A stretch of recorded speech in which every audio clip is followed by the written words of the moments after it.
Olá, querido amigo, querida amiga, seja bem-vindo ao nosso canal. Hoje nós vamos dar continuidade ao estudo da Palavra de Deus do projeto Reavivados por Tua Palavra.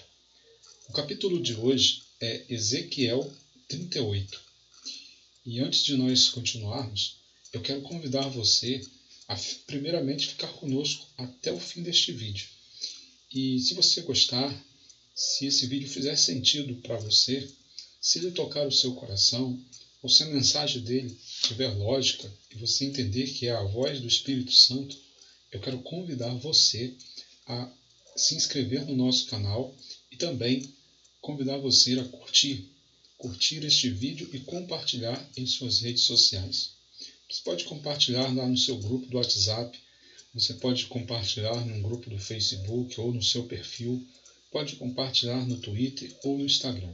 O importante é você compartilhar esta mensagem e levar esperança ao coração de um amigo, de uma amiga, de um parente, de alguém que você ama.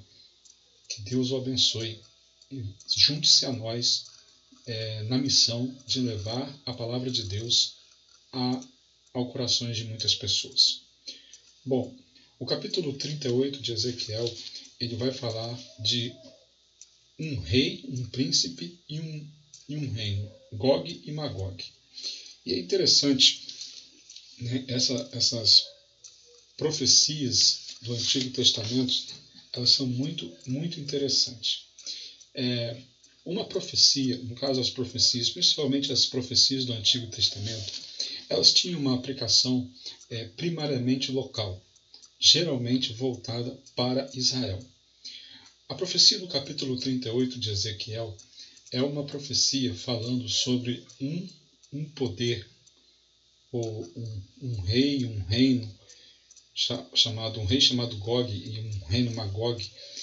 E esse poder, ele simboliza os inimigos de Israel, que iriam marchar contra Jerusalém em um momento em que Jerusalém estaria próspera. Jerusalém estaria em uma situação de muita prosperidade. Esses reinos então cercariam o Israel, Jerusalém, e Deus então, o Senhor, pelejaria por Jerusalém, pelejaria por Israel, né? E haveria uma série de fenômenos como pedras de saraiva e fogo descendo do céu e consumindo os inimigos de Israel. Essa profecia foi aplicada primariamente a Israel, mas era uma profecia condicional, ou seja, se Israel fosse obediente ao Senhor, se Israel realizasse os planos que Deus tinha para com eles, os judeus, essa profecia iria acontecer.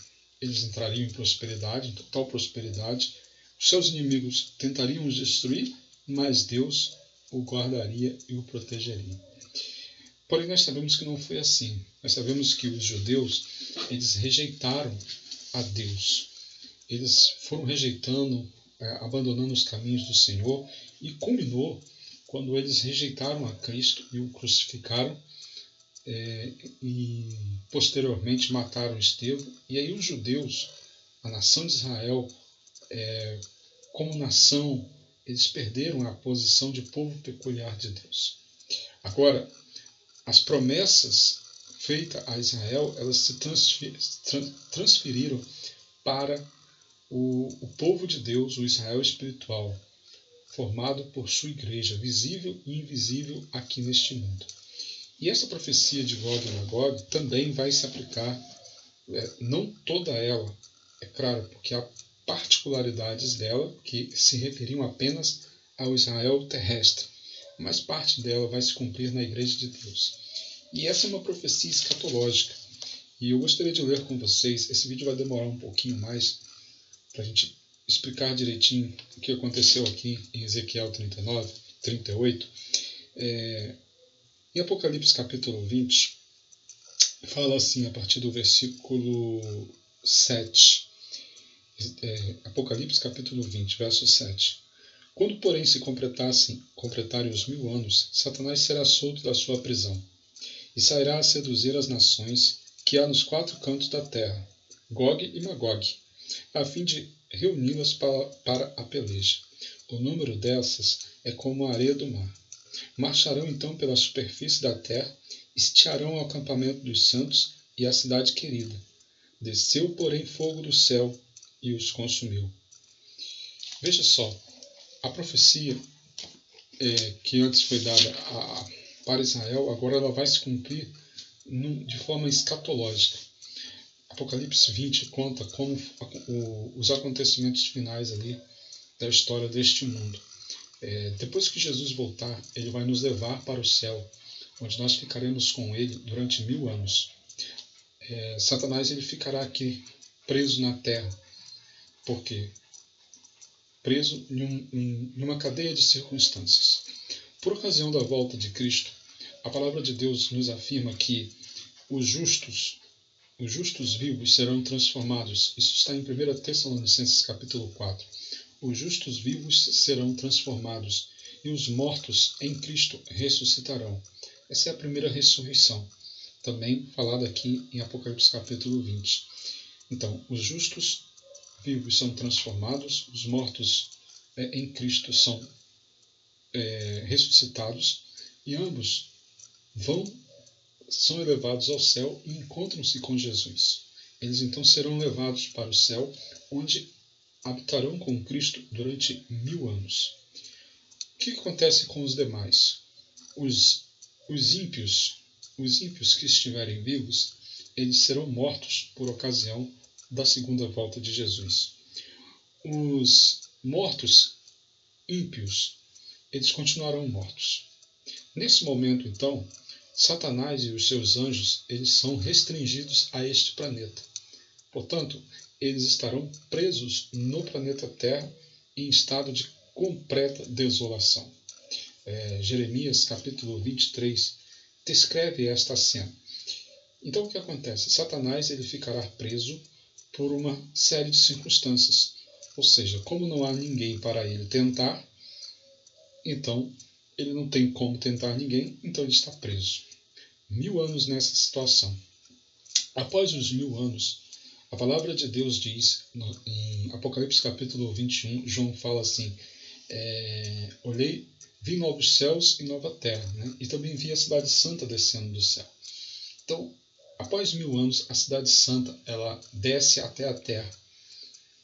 Depois de 1000 anos no céu, todos nós, os salvos, juntamente com Jesus e os seus anjos, nós voltamos para este planeta. Agora, Jesus ele vai julgar a todos, vai pronunciar a sentença sobre demônios, Satanás e os ímpios. Porque no momento em que Jesus voltar, depois do milênio, ele vai ressuscitar a todos os ímpios. A todos os ímpios. Isso é o que está escrito aqui. Olha só. Apocalipse capítulo 20, verso 5 diz assim: os restantes dos mortos não reviveram até que se completassem os 1000 anos. Esta é a primeira ressurreição, ou seja, no verso 4 ele fala que os mortos em Cristo vão ressuscitar. Essa é a primeira ressurreição. E os restantes, só vão ressuscitar depois dos 1000 anos. Ainda diz assim no verso 6, bem-aventurado e santo é aquele que tem parte na primeira ressurreição. Sobre esses a segunda morte não tem autoridade. Pelo contrário, serão sacerdotes de Deus e de Cristo e reinarão com ele os 1000 anos. Então, Satanás, então, depois dos 1000 anos, ele é solto. Por que ele é solto? Lembra-se, ele foi preso através de uma cadeia de circunstâncias. Ele não tinha ninguém para ele tentar, ninguém para ele enganar, ninguém para ele seduzir, ninguém para ele tentar induzir essas pessoas a lutarem contra Jesus. Só que agora, por ocasião da volta de Cristo, depois do milênio, Jesus ressuscita todos os ímpios. E eles ressuscitam com o mesmo caráter, com o mesmo espírito que eles tinham quando morreram. Ou seja, eles são contra Cristo. Satanás, então, se reúne eles, os engana. Por isso que a Bíblia diz aqui, né? Ele sai a seduzir as nações que há nos 4 cantos da terra, Gog e Magog. Então, Gog e Magog, ele se tornou o príncipe Gog e o reino Magog. Eles se tornaram símbolo de todos aqueles que, por ocasião lá, depois do milênio, vão se reunir, os ímpios, os inimigos do povo de Deus, vão se reunir para tentar destruir a cidade santa. Veja que é uma tentativa inútil, mas eles insistem nisso. O texto bíblico diz, a fim de reuni-los para a peleja.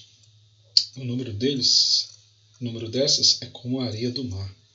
Muita gente que vai se perder, infelizmente, porque rejeitaram a oferta de salvação e preferiram seguir Satanás do que seguir a Cristo.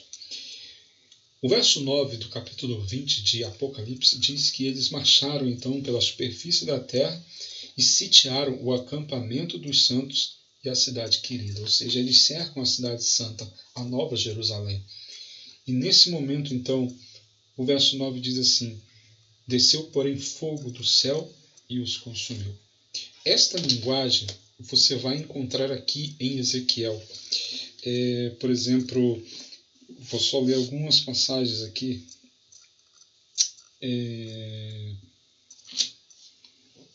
Veja só. A partir do versículo 16, vou ler a partir do verso 15. Virás, pois, do teu lugar, do lado do norte. Isso eu estou lendo Ezequiel 38. Tu e muitos povos contigo, montados todos a cavalo, grande multidão e poderoso exército. E subirás contra o meu povo de Israel, como nuvem para cobrir a terra.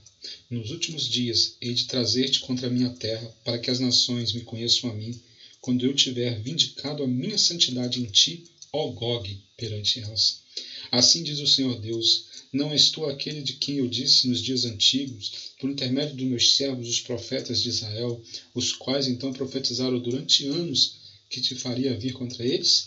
Naquele dia, quando vier Gog contra a terra de Israel, diz o Senhor Deus, a minha indignação será muito grande, pois no meu zelo, no brasume do meu furor, disse que naquele dia será fortemente sacudida a terra de Israel. E aí no verso 20 do capítulo 88 diz, de tal sorte que os peixes do mar e as aves dos céus, os animais do campo e todos os répteis que se arrastam sobre a terra e todos os homens que estão sobre a face da terra tremerão diante da minha presença. Os montes serão deixados abaixo, os precipícios se desfarão e todos os muros desabarão por terra. No verso 22, contenderei com ele por meio da peste e do sangue, chuva inundante, grandes pedras de saraiva, fogo e enxofre farei cair sobre eles, sobre as suas tropas e sobre os muitos povos que estiveram com ele. Veja, é uma linguagem muito parecida com a linguagem de Apocalipse 20, que diz que fogo e enxofre vai cair sobre eles. Lá em Apocalipse 20 diz que quando os ímpios, os demônios, Satanás e todos eles cercam o arraial dos santos, a cidade querida, a Nova Jerusalém, fogo desce do céu e consome a todos eles. Esse será o prêmio dos ímpios, o castigo dos ímpios. Eles serão totalmente destruídos, porque rejeitaram a salvação oferecida por Cristo. Ezequiel 38, como eu disse, não é que você vai pegar toda a profecia e aplicar de forma escatológica, ou seja, aplicar aos acontecimentos dos últimos dias, mas parte dela se encaixa perfeitamente nessa profecia e você percebe ali que eu convido você a fazer isto. O capítulo 20 de Apocalipse, leia ele e compare com Ezequiel 38 e você vai ver a semelhança. Amanhã nós vamos continuar, porque o capítulo 39 também vai dar continuidade a Gog e Magog. E aí nós vamos comentar mais alguma coisa a respeito deste assunto. Os assuntos das profecias, eles são muito interessantes. E eu convido você a participar do nosso canal, porque brevemente nós estaremos colocando alguns estudos proféticos dentro do nosso canal. E Então, para que você não perca esses estudos, né, lembre-se de se inscrever no nosso canal e lembre-se de ativar o sino de notificações, para que cada vez que eu colocar um vídeo, você seja notificado. Tá ok? Deus abençoe você. Então amanhã, capítulo 39 de Ezequiel, nós vamos continuar falando sobre Gog e Magog e essa relação, né, dessa profecia de Ezequiel 38 e 39 com Apocalipse 20. Vamos orar? Grandioso Deus, muito obrigado por teu amor, por tua graça, e obrigado a Deus pelas profecias deixadas para nós, para que nós não fiquemos, ó Deus, enganados com relação aos acontecimentos finais. Continue conosco, em nome de Jesus. Amém.